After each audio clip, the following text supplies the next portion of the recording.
This is like my sixth time recording this, and I'm getting tired. And let's just hope it comes out good. Anyway, it's Mateo here. Um, and you're probably wondering, oh my gosh, what's wrong with your voice? I have pneumonia. That's what's wrong with my voice. And in the video, towards the end, funny enough, you can hear my voice like slowly, like withering away, if you will. Um, and like it was like crazy voice cracks, and throughout the whole interview, I kept on having to pause to cough. I just thought I had a sore throat because I just had a busy weekend, but nah, that's pneumonia, and I didn't get diagnosed until maybe about 2 days ago. So I'm still pretty fresh into the pneumonia gang. If I'm saying pneumonia, okay. Anyway, um, I want to just address a couple things about the video here. Um, well, one, it's episode 10, so yay. And then second, the group may sound very awkward because it was Jude as Valdo and Hugo's time first, like very first time meeting Skyline. So they're a little awkward because in our eyes this guy's pretty popular right now, and it was just like a very high stress moment for them. So that's why for a lot of it I'm doing a lot of the heavy lifting with the interview questions, and it may sound like I'm interrogating him, but it was because everybody else was just kind of listening, trying to, I guess, like catch the vibe, if you will. Um, But towards the end, everybody starts talking, and you'll see it in the video here in a second. Um, but yeah, I feel like I should adjust that, especially those voice cracks, man. Those are pretty embarrassing. But yeah, Hope you guys enjoy the video and more interviews to come. All right. Welcome back to another episode of Row Up. Episode 10. Big episode. Big episode. So we just scored a pretty awesome interview. Um and before we get into that though, um I think Jude's recording this episode, so there isn't gonna be no gameplay on it. And Which I don't know if we um needed gameplay in the first place anyway, so yeah. um yeah, so the person we're interviewing has gotten really, really popular lately. Like when I first tried to message them, they were maybe sitting at 100,000. I think even less than that, and now they're at 700,000 Yeah, followers on so TikTok. we got So this, lucky messaging them like before they had their big breakthrough. yeah, and I've heard about this person before. I even thought about messaging them to um interview for an interview. And then I just decided to do it. It was kind of like jumping off the gun type of thing. Uh, but without further ado, introducing Sky.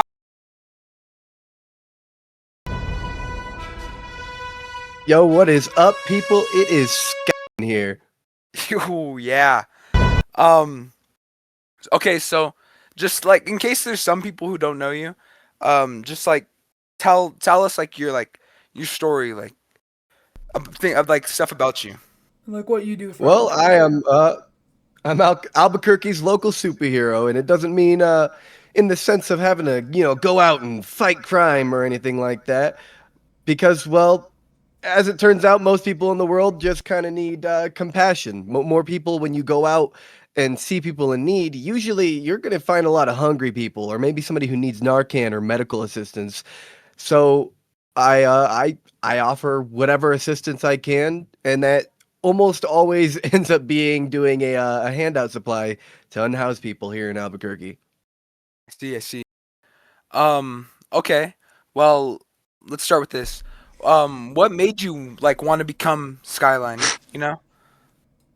That story is kind of a little bit longer, I would say, kind of built up over time. I can't really think of anybody. Any dude who's gone around and hasn't thought. It's me, Jude. Just like a little heads up, little warning.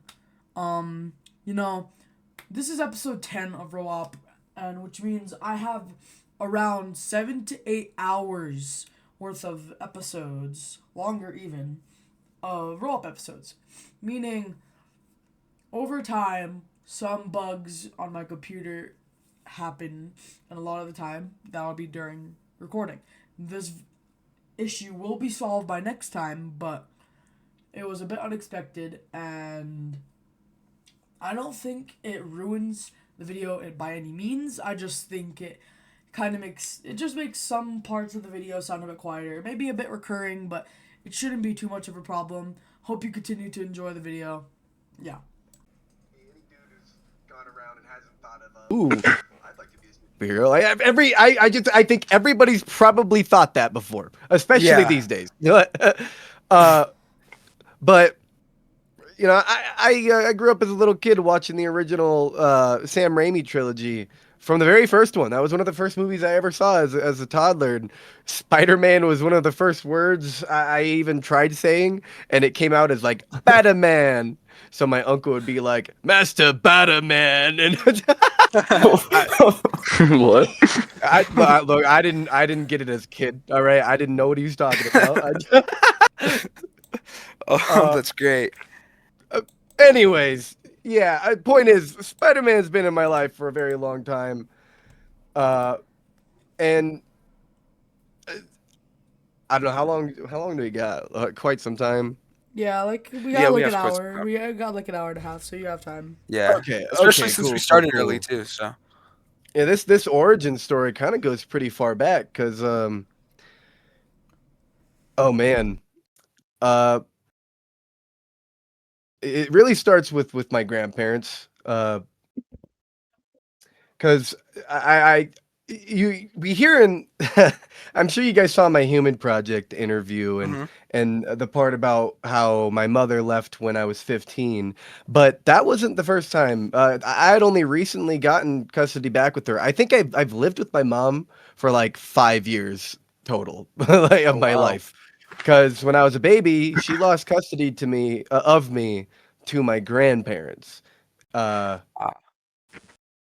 and that was because she actually almost got me killed as a baby because she took me out on like a boating trip and I caught pneumonia. And like that was one of the deciding factors that helped my grandparents take custody of me. But my grandparents took custody of like all the troubled family members.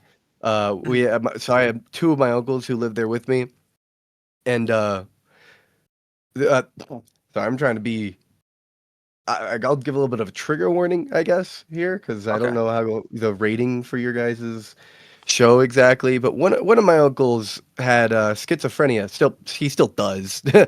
uh, one of my uncles has schizophrenia, and in 2009, I had come back from a fundraiser with my grandma, and in hindsight, honestly, this is such a weird ultimatum that I was 10 at the time. Uh, my neighbors actually the same day asked me if I wanted to go to Disneyland, and I said no because I had to do a fundraiser with my grandma. So I did that instead, and that was like probably one of the best decisions I ever made Huh. because that night my uncle had a bad episode. He was in the middle of switching his medications, and anybody knows how schizophrenia can go. Switching medications can be a very triggering time period for people. And he had a bad episode, and he attacked my grandma and my grandpa too. But my grandpa survived. My grandma, she didn't. She died of blood loss that night from, well, she got hit in like one of her major arteries in on the inside of her thigh. I ran off to my bedroom, and my other uncle, because I had two of them who was living there, fought off my uncle Bobby. Not like you know, uh, punch and kick and all this stuff. Just kind of like Hmm. calmed them down, wrestled them off into the backyard, To had him get like some hold him air. back. Yeah, Like that. yeah. Because he's having an episode right then, and uh, I ended up, you know, it sounds kind of weird to say, but this was like a Uncle Ben moment for me. Uh, Hmm. like because for me, this my uncle, the one who really kept me safe that night, he became like a lot more to me. Um, and it really taught me how important it is to understand how to like bring somebody down from that. You know, not bring somebody down physically, but I mean just de-escalating them, calming them down. My especially, you know, because now my uncle he's in prison for that. Uh, Oh, wow. when he should be in a mental health facility. You know, uh, Hmm. I speak to him every here and there on the phone. Uh, and he's doing good these days. You know, that's good. But he's still in the wrong place. You know, our judicial system isn't really like it's not suited for those kind of situations too well, Yeah. especially because it's very everybody in the prison system has some kind of job that they do, you know. Like, Hmm. but anyways, my grandpa gave custody back to my mom and my stepdad. Uh, my real father, I never really knew him. Uh, and he passed away before I even really got to meet him as well. So my stepdad, he's like a trust fund baby. So he was able to get me into martial arts classes and whatnot. I had already been Oh, that's interested in cool. them, but I was especially into them now. This is what I mean by like it felt like a little superhero spark moment because that's what made me get invested into martial arts to begin with. I was like going everywhere for classes. As in, like, I would take those 2 week like free periods or a free class and just going around trying to find a good one Mm. until I settled on Shaolin on Kung Fu because I just really liked it and the teacher felt really real and he was a cool dude. He's the one who taught me a lot of these like myths about people have about martial arts, like that the one of the most fundamental things is just getting pressure tested training of some sort, like a some kind of sparring in. We would do that in the form Hmm. of like Swaisha wrestling.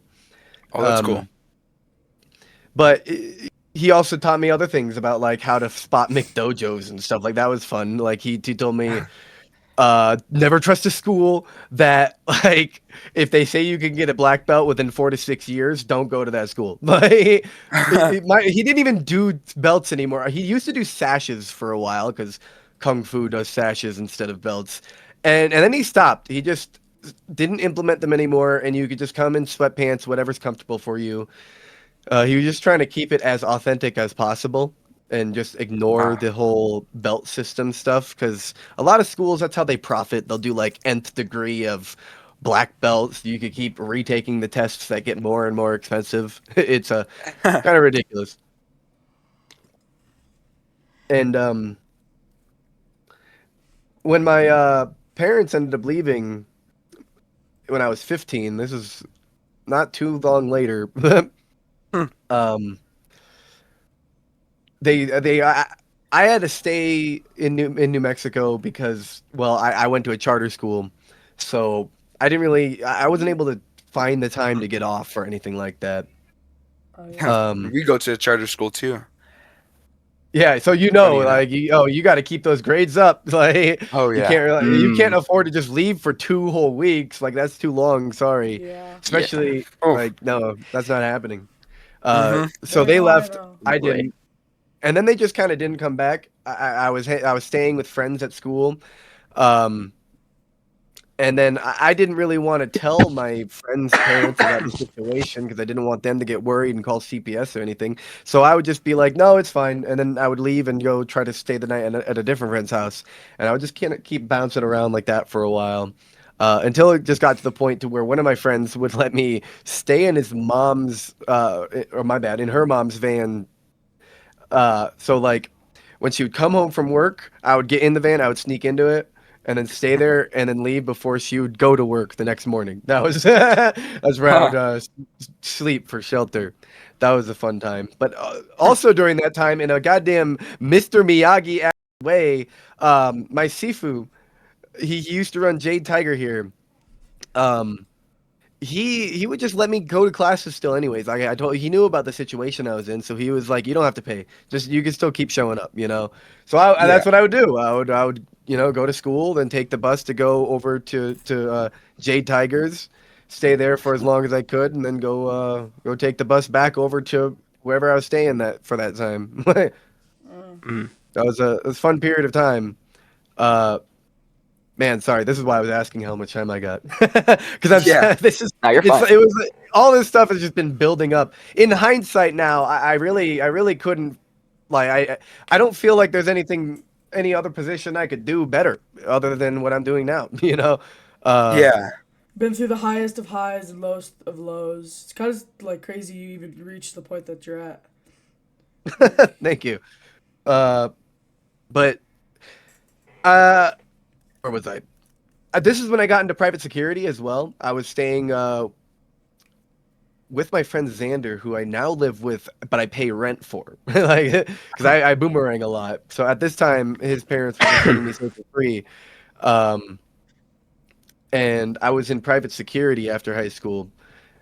And then on my 21st birthday, I tried going out to California for my birthday to go to Disneyland and have fun, you know. And then my car broke down in the middle of Nevada, and I was like, No. okay. Uh, Oh, Oh. that sucks. but this is ironically where my parents uh hunkered down at in the middle of Mojave Valley. It's like on the border of California and Arizona or Nevada, right there next to Laughlin. So they drove out with a truck and towed my car back because they were only like 2 hours away. And I was I don't know what the hell else I was supposed to do. Nobody's around. I had to stay there a weekend anyways, just kind of sleeping in my car. But being stuck out there trying to fix my car, I lost my security job. And eventually I just said screw it and went back to New Mexico, left my car there with them because damn, I could not stand being with them. Uh, like low key, I was kind of uh, better off without them anyways, you know? Hmm. Uh, and as I mentioned in that Human Project video, kind of lucky that I was a teenager in high school at the time because I had resources to find people who could help me, which is where I learned how important it is to get a resource that just at least provides something to keep you going for the day, you know? Like, Mhm. uh, but uh, I ended up going having to join the military. This is why, because I lost my car and my job, and I was like, okay, now what? I took my money back and whatever money I had to take a train back to Albuquerque. Uh, and I just said screw it. I'm gonna join the Navy, I guess. Uh, and when I was in the Navy, I ended up getting kicked out after about a year Oh because no. of that story. That one with my uncle. They don't like hearing anything mental health related, especially when anything schizophrenia is related. They're like, hell no, we're not. We're checking you out. I had to go to a mental hospital, and just for them to determine that I'm fine. Uh, Oh at wow. least in terms of Jeez. schizoaffective disorders. But they really don't like hearing that on your record. I went to Chaps at first, and when I mentioned that, he sent me to mental health instead, and that's what ended up getting me kicked out ultimately. But I still left with all the training. Boot camp, honestly, was a great time. like, like a lot of people say think of it as like the scariest moment, one of the scarier moments. But in hindsight, it was good fun. I would unironically do it again. I'm not even kidding. It was cool. Like we got to learn how to do firefighting. There was like loads of medic based training. Ah, Uh, the Marlin Spike was also really fun. That's learning like how to tie up ropes and stuff for when you're out sailing and docking onto a port and all that stuff. Oh wow. It's really cool. And then at the end of it, there's like this really big challenge called Battle Stations. It's basically a simulation of a missile hitting you. Uh, made by like Disney, and it's insane. And like because I can't explain too much of it actually. They literally make you sign a page that says you're not allowed to talk about this too much. So never mind. I'm gonna I'm gonna No. stop myself there before like one of my old shipmates messaged me saying, "Hey, you remember that form you signed? Like, why are you talking about that on somebody's podcast?" yeah, it's probably not the best idea. But um, it's fun, honestly. I was starboard watch section leader, so I was in charge of half the division. Um, I did not want to be one of the main leaders. That I was no thank you. But I did get promoted at the end of boot camp, which only like 4 people out of your entire 60-person division get. That was pretty neat because it made me give it meant I got more money when I went to A school. Uh, but there's loads of really fun experiences like that in the military. It just really sucks that at the same time, I got to kind of see behind the curtain and learn how, like, how do I put this? We're the bad guys. We're the American forces are a lot of them are not friendly people. Back there, I was very shocked at the kind of conversations I heard and the biases people hold in the military. There's a lot of very Corrupt. yeah, very hateful ideologies spread there. Very frequently, somebody would get jumped in one of the common rooms for being gay or being, Ooh. Muslim. That was a Jeez. common one there. A lot of that Oh would wow. happen very Ooh. frequently. They're very Islamophobic in the military. Um, yeah, it kind of.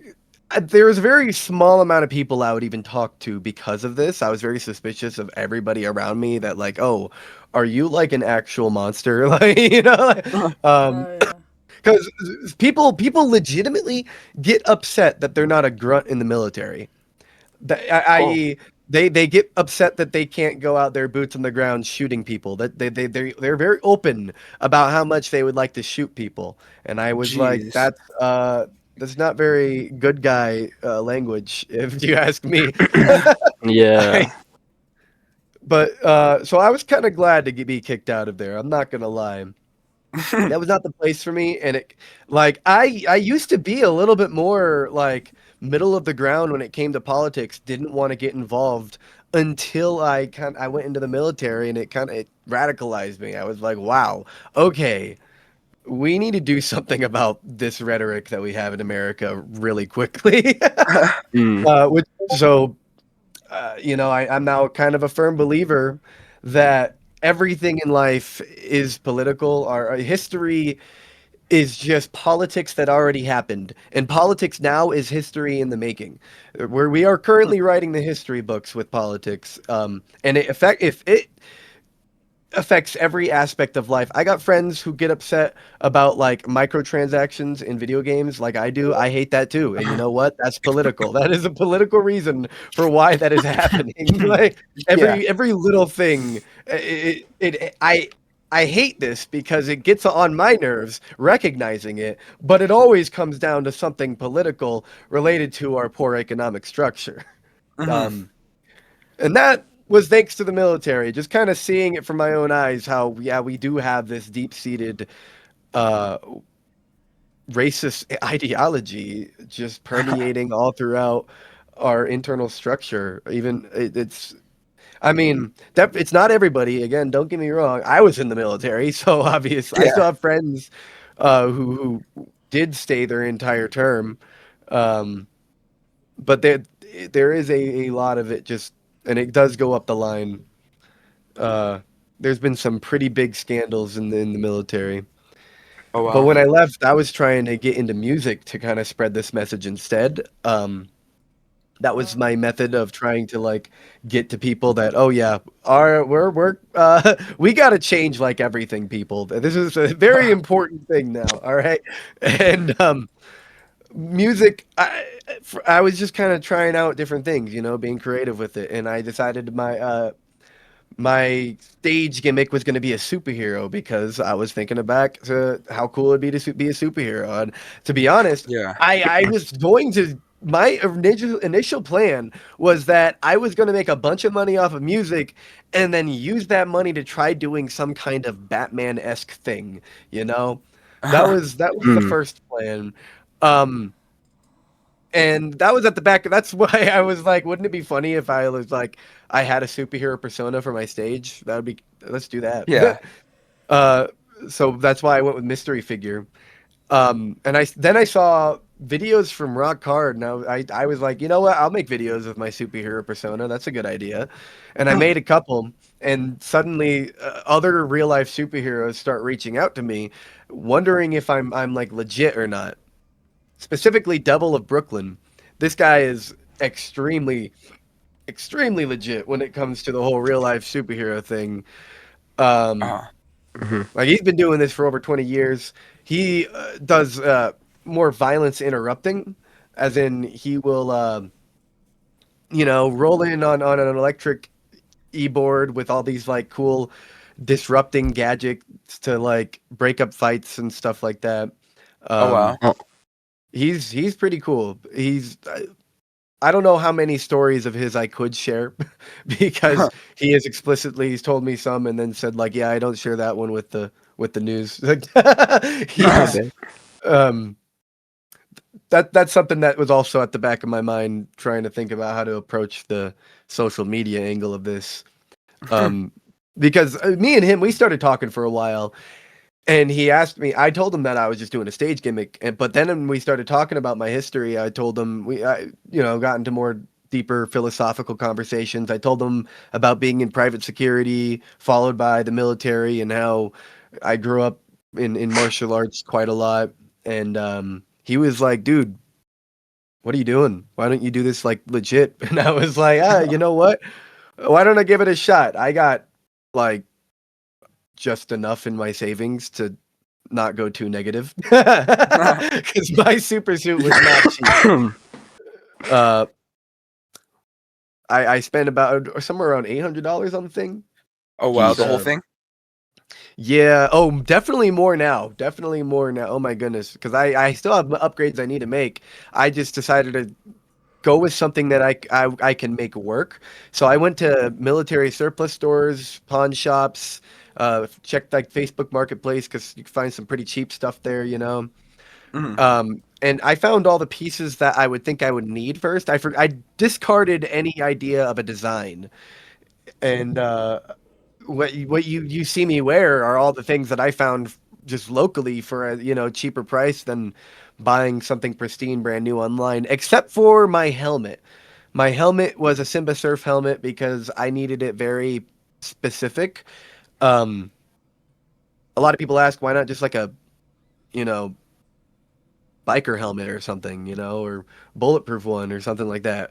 Uh, but those are too heavy, and the problem with helmets oftentimes is that they'll give you this bobblehead effect where the helmet lags behind you. Uh, and this really ruins your equilibrium and also makes you easier to knock out because well, you don't get knocked out from blunt force trauma to the head. It's because of your neck twisting too quick and putting it into a brief state of shock. So, if Yeah. you're adding momentum from a heavy helmet, you're actually more susceptible to being knocked out from anybody who's knowledgeable about how to fight a little bit. Oh yeah. Yeah. Uh, but anyways, I put together the armor and I was like, I need to change the name. Mystery Figure's not going to work. And I definitely couldn't stick with the color scheme because, well, I changed perspectives after hearing about Devil of Brooklyn and all these other superheroes and realizing that, well, again, when it comes to real life, what is really needed, it's not about like these symptoms of a bigger problem. Crime is a symptom of our poor economic structure, Yeah. and if we really want to put a stop to the big bad guys, then we have to put a stop to the profit incentive, which is why I put a lot of my focus onto wealth disparity in particular, um, Yeah. as opposed to putting band-aids on the symptom. I want to go to the source. That's my main goal, which is why it's kind of more of a political thing for me. Mhm. But I didn't know what name to come up with because I was like, I want to be inspiring, so let's go with blue and white to be like clouds in the sky. And I came up with the dumbest name ever. I was like, I'll be Nova Skybeam, and like, Nova Skype. no, hell no. I'm good. I'm good with that. I just asked a friend of mine who's an author, Veronica S. Ford, and they came up with Skyline on the first attempt, and I was like, stop right there. Don't give me any more. That's the one. That's the one right Yeah. there. Uh, and there it is. That's I just started getting onto patrols with my Mark One outfit, adjusting the suit, making upgrades as I go, and learning more about it, you know? That's the Yeah. origin right there. Pretty long-winded. I probably answered quite a few more questions in that story, but hopefully the next Okay. answers won't be as long. Yeah. Yeah. Okay. How about this one? Seems like it might be a small one here. Because I was also wondering this too. What's like a big misconception that people have about what you do, if there's any? There's a lot of people who think that I'm supposed to like go out there and fight crime, like go stop armed gunmen and stuff like that, as if I'm some delusional asshole on a suicide mission. I'm not going to do that. That's Are you crazy? um, I have level 4 plates, yes, but the thing about plates is they just kind of give you more time to get to the hospital before you die. That's what they do. Um, you are it's it's a lot more focused on civil acts, as I mentioned, Mhm. trying to attack the root of this larger wealth inequality problem that we have in America, Yeah. and tackling that will absolve a lot of different crimes, because without that wealth disparity and more people's monetary values are being met, then they won't have to commit crimes. That's really where the majority of it stems from, is wealth disparity. Yeah. Oh Oh, yeah. 100%. Especially since you were like in that state before, so you understand like what they're going through and what they see. You know. Oh yeah, I won't even like hide it. I used to do a lot of crime. I used to do the crime. You see, I found that one of the best places to get food from was from Dollar Tree. Oh my, I probably shouldn't share this actually. Just because I don't want to give people ideas. Look, I Yeah. found a way to very easily steal a lot of food and cover my ass for a while without it really being suspicious to anybody, because there's a decent chunk of stores that have very low LP. Mhm. And I will leave it at that. But if I see somebody stealing food, no, I didn't. All right, that's my philosophy. I needed the food, which is why, yeah, I do understand. Like hell, goddamn, I'm a superhero right now. You think I wanted to do that? I was just hungry, Yeah. like, and I just don't see the value in some CEOs' billions and billions of net worth over potentially my life or anybody's life. It's just not, it's not worth the trade. Yeah, I'm gonna take some food.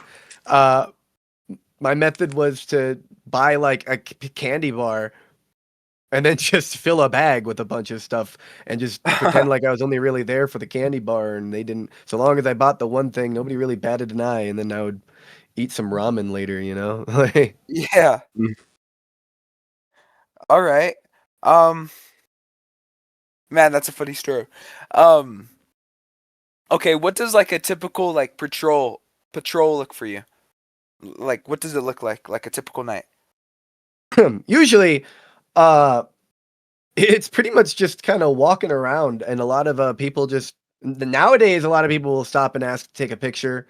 Um, and I'll stop. It really depends on the area.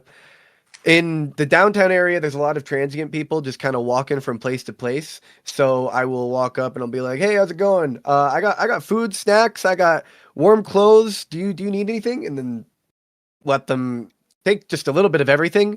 Mhm. Um, I need to get like tote bags in bulk so I could just fill baggies. I like the way the Extreme Justice League does it.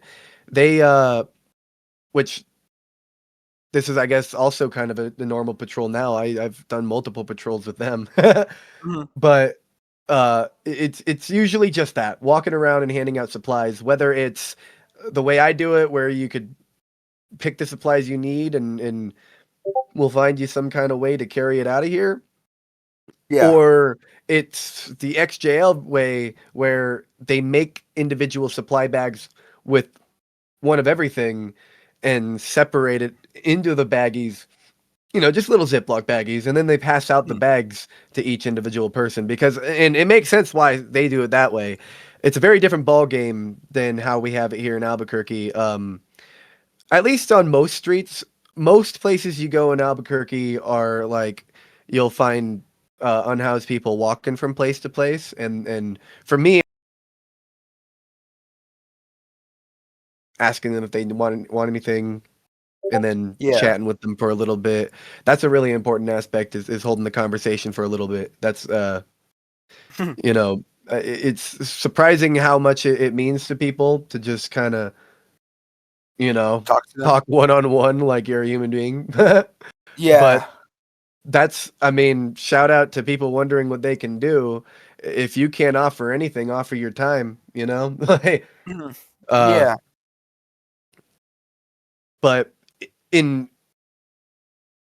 in a lot more places in California, it's just encampment after encampment, and so we only got down like 2 blocks before we passed out all 200 of our supply bags. Oh Like wow.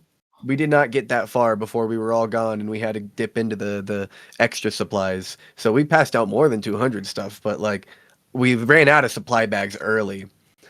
Oh Um, wow. it's not like that here.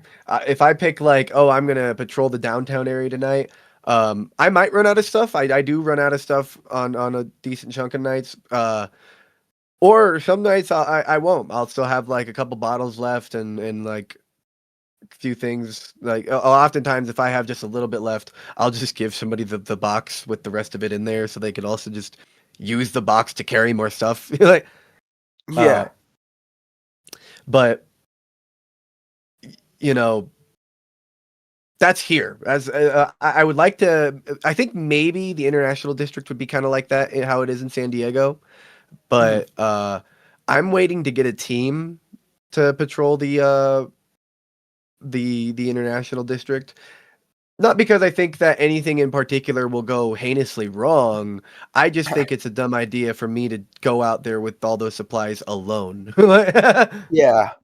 Better be safe than sorry type of thing. Yeah, exactly. Yeah. That's not a solo patrol location, unfortunately. As much as I'd love to, because I know I'd be able to get a lot of stuff out, that is both not a solo patrol and it's not a patrol for somebody new. So I'm not only going to have to get a team, but I'm going to have to take them on a couple typical patrols in like downtown or areas and whatnot Yeah. before they feel ready for hitting up an actual encampment, because it's a different. It could be different here in the war zone, you know. Like. Oh yeah. 100%. Um what are like obviously like you can like whatever you can talk about, but what are like some things that people don't see on social media?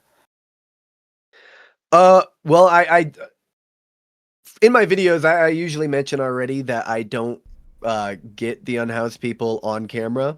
When I first started, I just kind of left my GoPro on, and I figured if anything crazy happens, I will just you know, cut that out of the footage. But my GoPro doesn't last long enough. Both SD card space and battery space. Battery is the bigger problem because I could empty the SD card into my computer, but Yeah. you know, I don't know how long a patrol might end up having to go for, and I basically only have 2 hours on the battery life. And yeah, most of the time, 2 hours is all it's going to take. Usually less, but it's better safe than sorry. And the camera is there because I might need it for evidence in the event of an actual crime happening. If I have to be a witness in court, then that's going to be very valuable information to provide. So the camera's for that purpose, not for social media. So I stopped using it, and also Mhm. because uh, I already tried to make it a habit to cut out interactions with unhoused people because I don't want them to feel like a prop for my video. Like, even if you ask them permission, they're still probably going to say yes just so they could get the handout supplies, and they might not feel like a yes. Yeah. Um, so I just rather not have to ask them and don't include that. They don't need to be in the video. Everybody understands what's happening. But because I don't have the GoPro on, a lot of most things on my patrol are missed, and I usually have to whip out the camera and talk about it after the fact, uh, rather than right in the moment. Mhm. So it's kind of hard to answer the full question there. Like, Yeah. most of my patrol is not on camera. Okay, well, that kind of like also segues into this question here. Like there's obviously like risks with your job, like in general, with as being Skyline. But like, what are your limits of the riskiness? I guess you can say. Well, I'm going to like limits is obviously anything with firearms. That's not anything to get involved with. Hmm. It's better to like maybe get a visual. Do what you can to get visual on on the target and everything. Try to see what weapon they're using, all that stuff. But as far as directly intervene, that would just that's just a death sentence. Like it doesn't matter how much martial arts you have.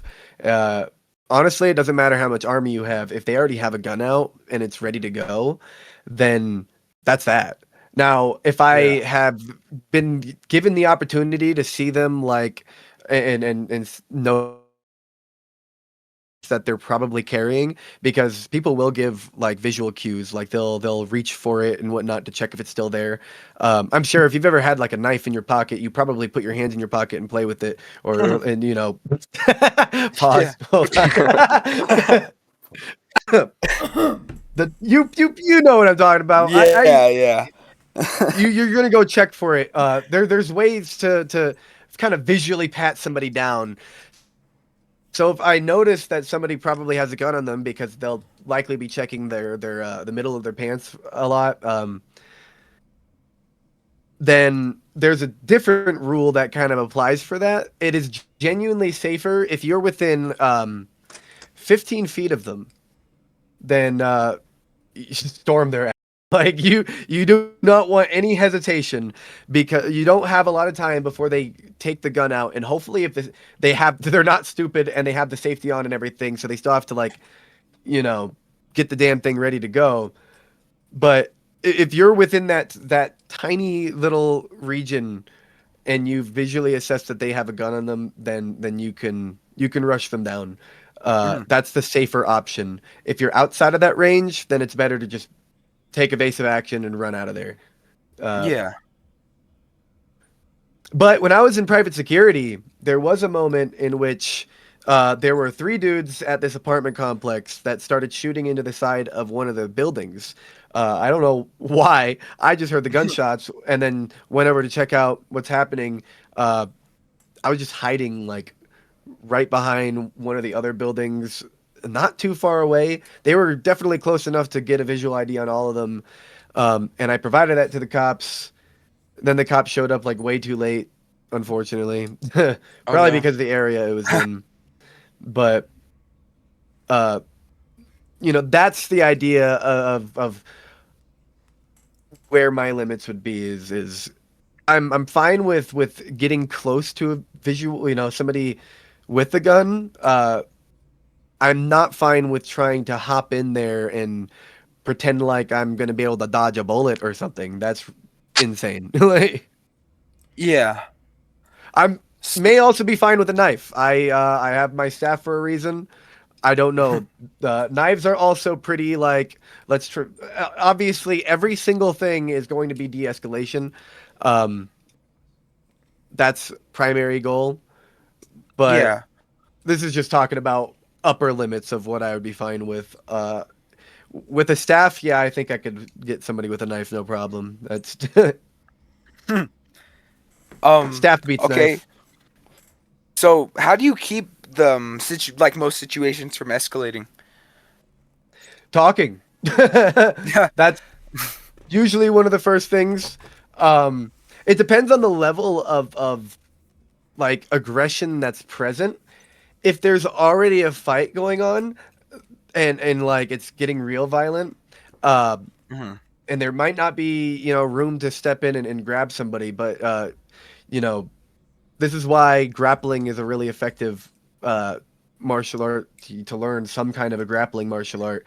Uh, don't really care which one, just get good at it and spar. Yeah.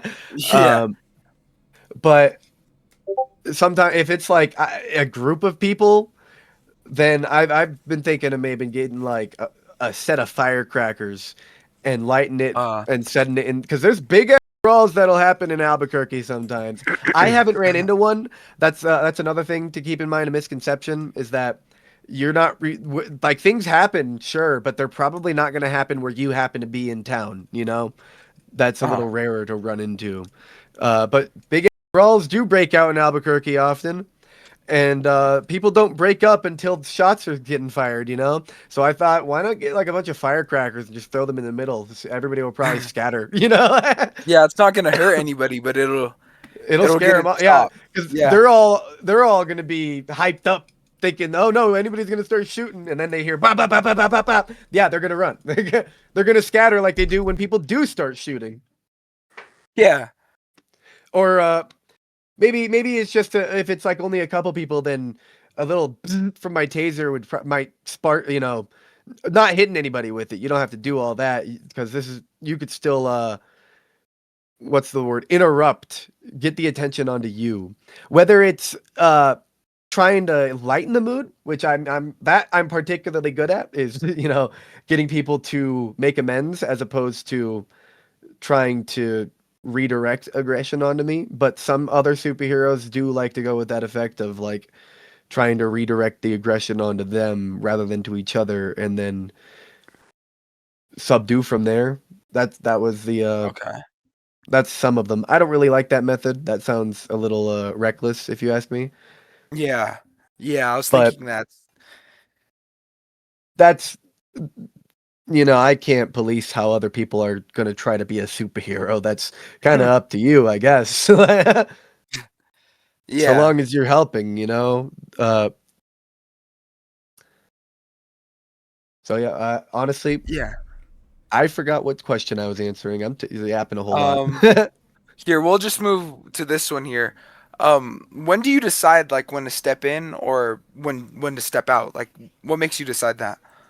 That can be a challenging thing because there are times I'll hear yelling just happening in the distance, and I'm like, okay, that if it's not like you know they're not getting aggressive and they're yelling at each other from across the parking lot and about to walk away, it would probably be a dumb idea for the Power Ranger to wop in here and yell interrupt. You know, that's probably not gonna de-escalate anything. That's just gonna make them like, what the hell are you doing? You know, Yeah. that's so I'll just kind of like spot it from a distance. Sometimes I'll see it and then just wait for them if they just keep walking. They usually do, just yelling at each other from a distance.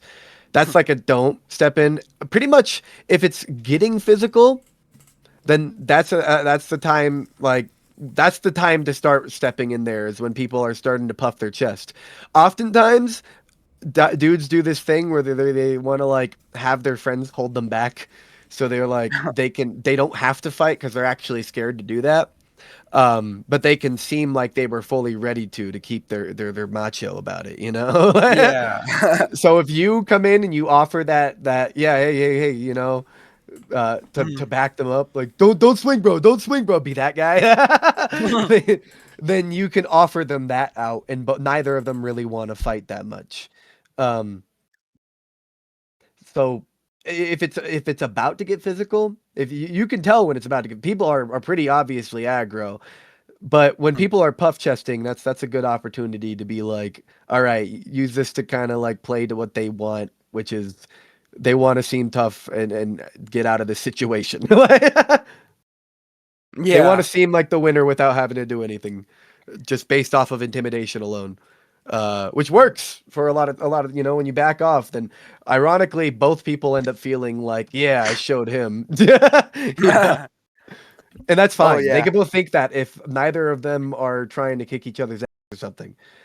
Um, there are other methods of interrupting situations.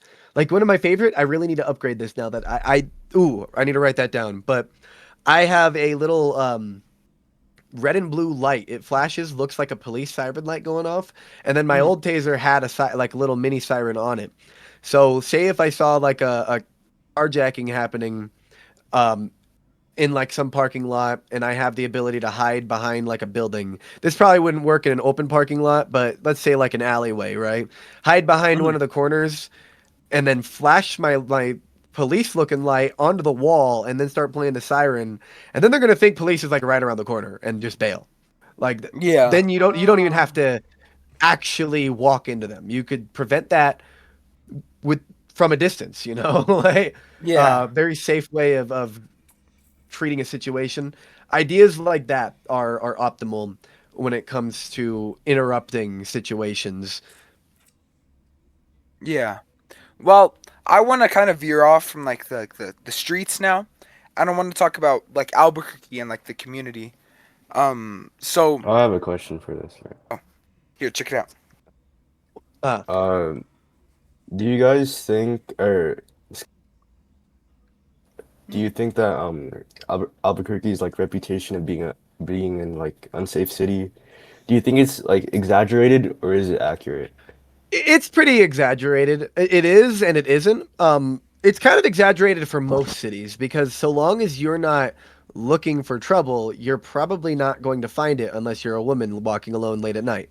That's a that's a different problem. Uh, but for the most part, like if you're not looking for trouble, you're probably not going to find it anywhere you go. Uh, and that really depends on the part of town you go into. Mm, Um, Places look sketchy and people often look sketchy, but then you start talking and it's really, you know, they're just kind of people minding their own business. As I mentioned, yeah, something does happen every like we hear about it every other day or so. Like somebody who is in some kind of violent crime of some sort. But the thing is that it makes news every other day in one specific part of town that you weren't in, and mm, most people, you know, where you are at that moment are probably not going to be in the same place at the same time. To put it into perspective, when I was doing private security, this was for 2 years, and I would do 12-hour shifts from like 6 p.m. to 6 a.m. Uh, oh well. Terrible hours, but and it was a contract job too. So I'd be sent to different locations, and a lot of them were in some pretty terrible spots of town, like Cinnamon Tree over on Louisiana. That there would oftentimes be something going down, Oh. but it wasn't very frequently violent. I've never had like in the 2 years there was only maybe like three or four like more serious things kind of happen, where things could have gone really bad or somebody could have gotten really hurt, or there was some kind of large theft of some kind. Um, but not too. It's usually pretty quiet. Most people are asleep. Okay. Um, most of the sketchy looking people you see on the road are just going someplace, and they're not really sketchy. They're just a stranger, so you know you're gonna think that they're sketchy. Like it doesn't Yeah. matter who they are. Um, I think it definitely has a worse reputation than the actual city of Albuquerque. The Mm, only place would probably be like the war zone. Um, but again, that's it's not even necessarily like terribly you could go there, you'll find people who are definitely not like mentally there, who can be really mm, sketchy and aggressive seeming, but so long as you're just kind of like, hey, no, I don't want any, you know, like you don't want yeah. any problems or anything like that, just kind of calm them down. uh like I've seen some people get aggressive in that way and kind of weird, but it's not it's nothing that you can't just de-escalate if you just stay calm and your body language is open, and you're you know showing them that you're not the threat. Yeah. Then a lot of they're just kind of like some people are just tripping and they're like actually so you just gotta like understand that. And I could see how for some people that would be very concerning and difficult to and scary to have to deal with. Uh, but then the actual rate of them going out and viciously like mauling somebody like people would imagine they're doing, it's not that's not happening. you know. Yeah. Um. What are? Oh my gosh. What are some like problems Albuquerque has? What are some things Albuquerque gets wrong? Definitely with how we've swept the unhoused population just all into this one small area of the international district.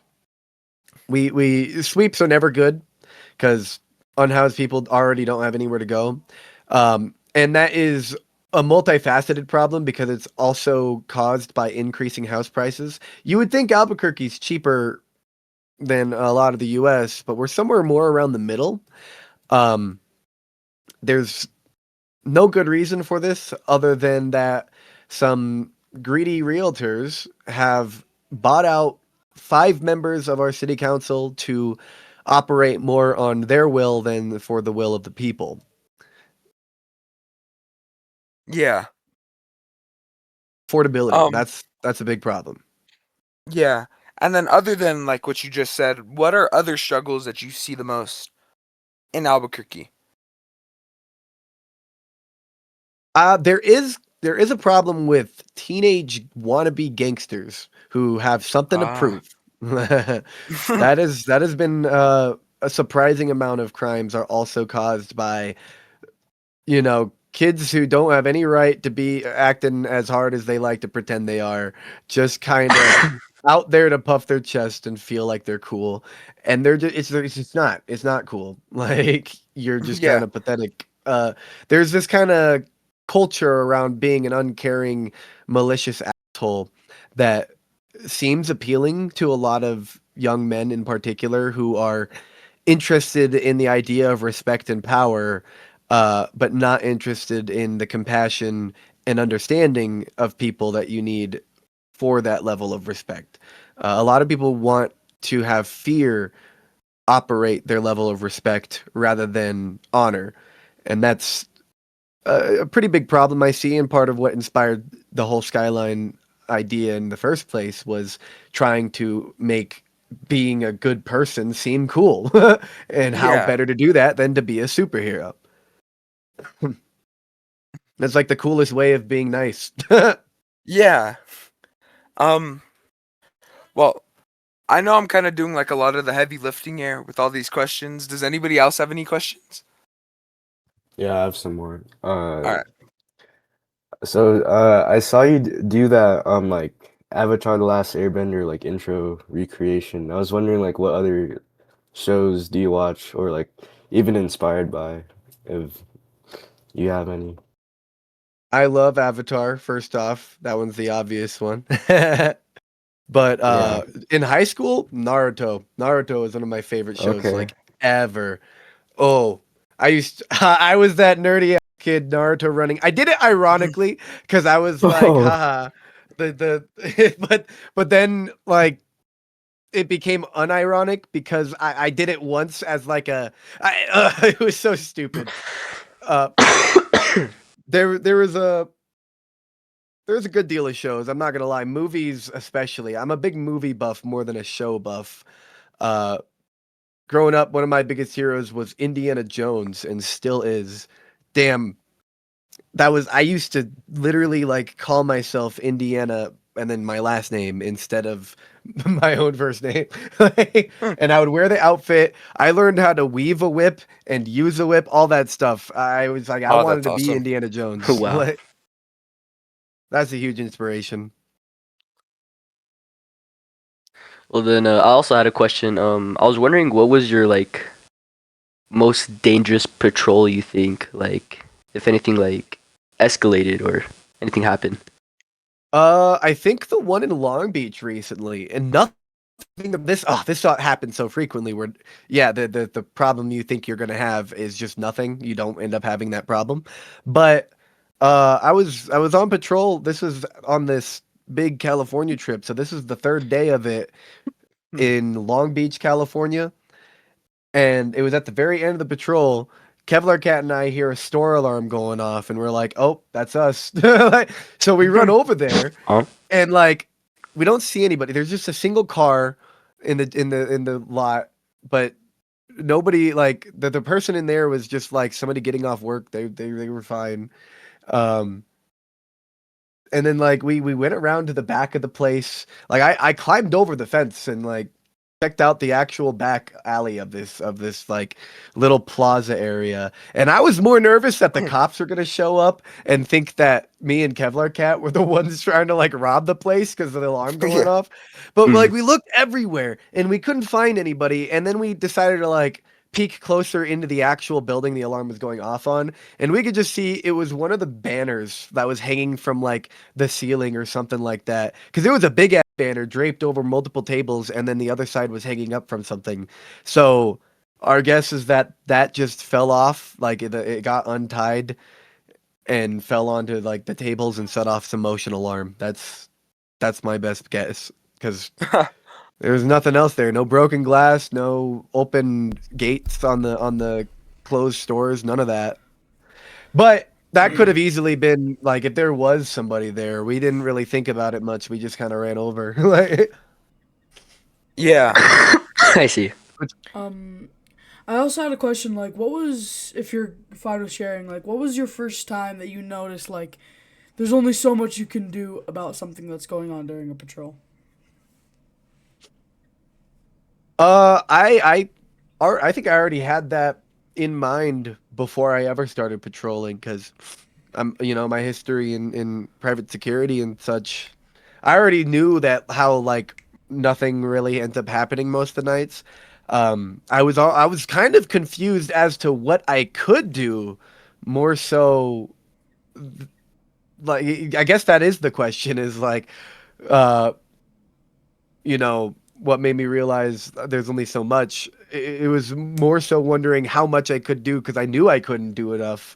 Um, but I was just trying to think of what I could do anyways. So I started a patrol, um, just thinking about what common problems I might come across. And I'm thinking common problems even in terms of like I could if I see people moving some stuff, I could offer a hand to help them move a box or something, Mm.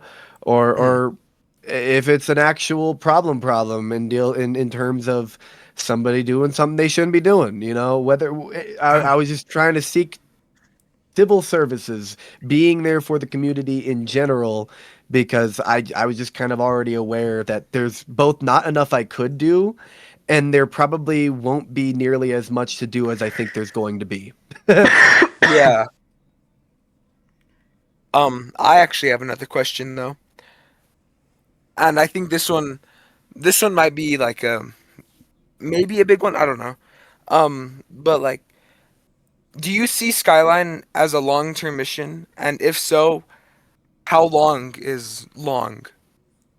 Well, to put it simply, I don't have any plans to stop doing the Skyline stuff. Like, that's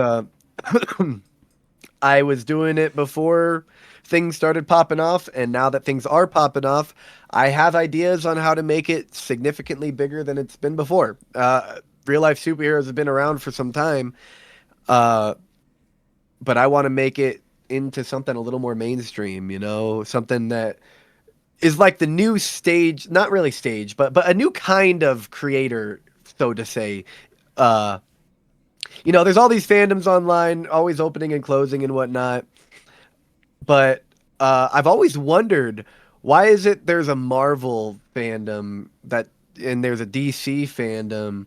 Nobody really does the things they do for other fandoms. Where like every other fandom you have like your OCs and stuff. That's the Yeah. thing people do is they make up their own characters to go into these fantasy worlds, and they start pretending like they're like a part of it. And I've always wondered, Marvel and DC doesn't really have that happen. There's no like superhero fandom, Mhm. and I don't see any reason why this couldn't grow to be something like that. And it kind of is right now. A lot of people are coming up with their own superhero personas. So I'm really trying Oh to set yeah. a precedent to make sure that people are focused on civil services and not trying to go out there and get shot. Because a lot like there used to be this precedent in old RLSH, that means real life superhero, where people would talk a bunch of crap on these superheroes and be all like, you're not doing it. You're not stopping bad guys with guns. You should be killing the pedophiles. It's like, whoa.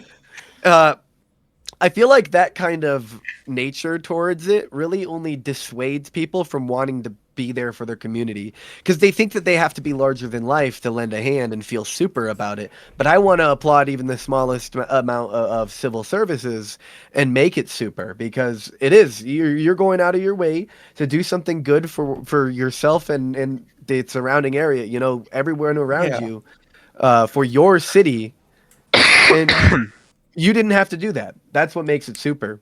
Um, Mhm.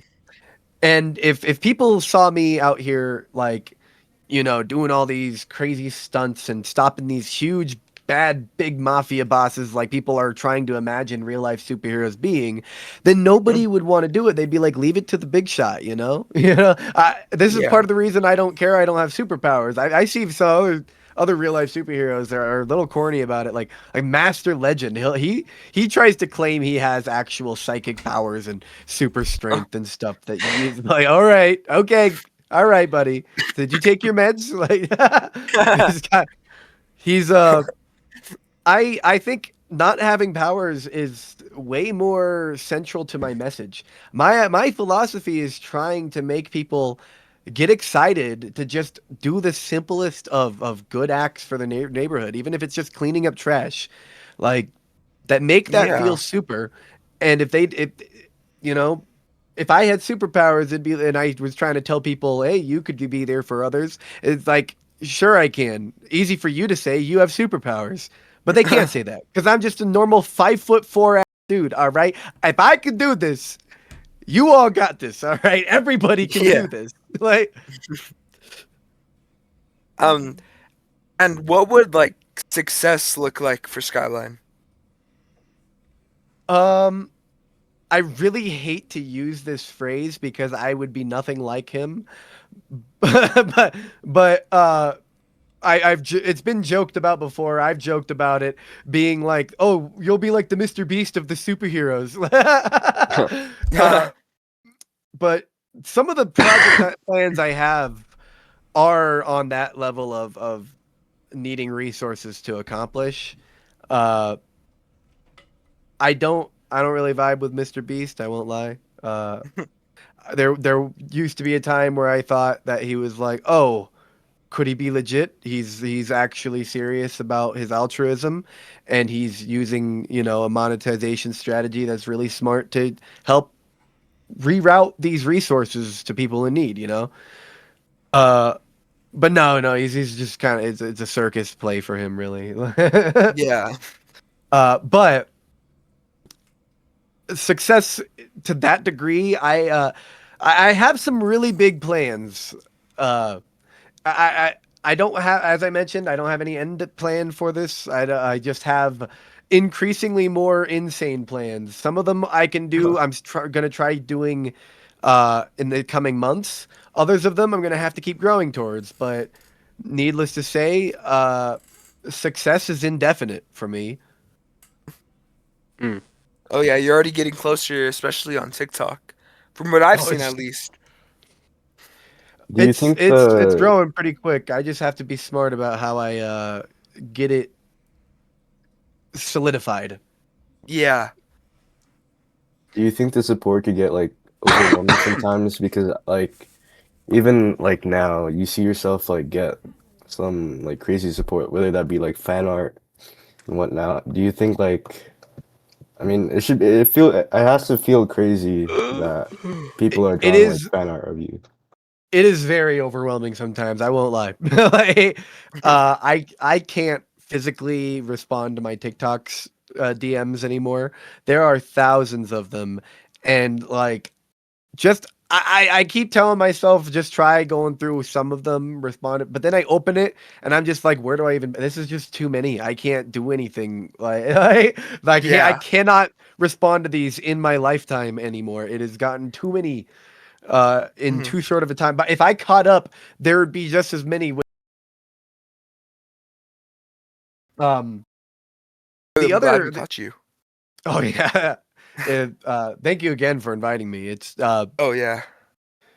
But the other overwhelming factor is just, I know I'm glad I've set a precedent for people to understand what the purpose of this is, so they're not expecting me to like go try to jump in front of a masked gunman or anything like that. Um, because it can feel a little overwhelming to start thinking that people are going to start being like, how can you call yourself a superhero? You don't even block bullets, like, like, Yeah. because the people do give those kind of remarks. I'm just a little shocked that it's gotten this popular and there hasn't been that level of discourse around that kind of rhetoric. I just don't think I didn't expect people to understand the angle that I'm trying to hit here, because I feel like expecting this crazy amount of like going out and trying to like actually fight an armed gunman uh Yeah. is it's kind of that's delusional. All right, I'm not delusional. Okay, like I settled this in the Navy. Okay, like I know for sure that I'm not delusional. I went to the hospital for it and everything. All right, you but uh yeah, I could get a little worried that it's going to start going on to that angle of people trying to make some kind of inflammatory remarks about how I operate. Um, but it seems like most people understand. Everybody in my comments seems to be completely on board with what the purpose of this superhero movement is. Yeah. And to end it off here, because I think this is a great question to end it off. Um, for people who are listening, if there's any, I don't even know. What do you want them to take away? Like, what is something that you want them to get from like this interview and other interviews that you've done or you have to come? Yeah, like one message you have for the world. My main message is that anybody can be a superhero, and our real superpower is unity. That's what we got to do. If you feel like picking up so if you feel like giving a little bit of extra change to an unhoused person, that in my eyes makes you a superhero, because you didn't have to do that. You did it anyways because you felt like it was your need, it was your responsibility to do so. uh Everybody knows Spider-Man's famous saying, with great power comes great responsibility.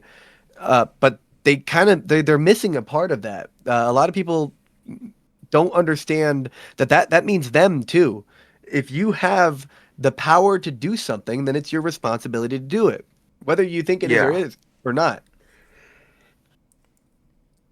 Yeah. No, that's true. That's very true. Um, but it was it was great having you on here, Skyline. Honestly, Well, thank you for it really having me. was. Oh yeah. Um, I did get a message from one of the hosts saying he wishes he was here, but I mean, if there's no other questions, um, All right, now I'm good. everybody else, you good? Yep. Yep. All right, Skyline. Yeah. Yeah. Again, thank you for coming on. Thank you for what you do for the Albuquerque community and also what you did in California as well. Um, yeah. Thank you guys so much for having me. And goodbye to everybody listening in on home. I hope that you try to become a superhero too. Anybody can be one. All right. Well, that's all she wrote. Play the All outro right. music.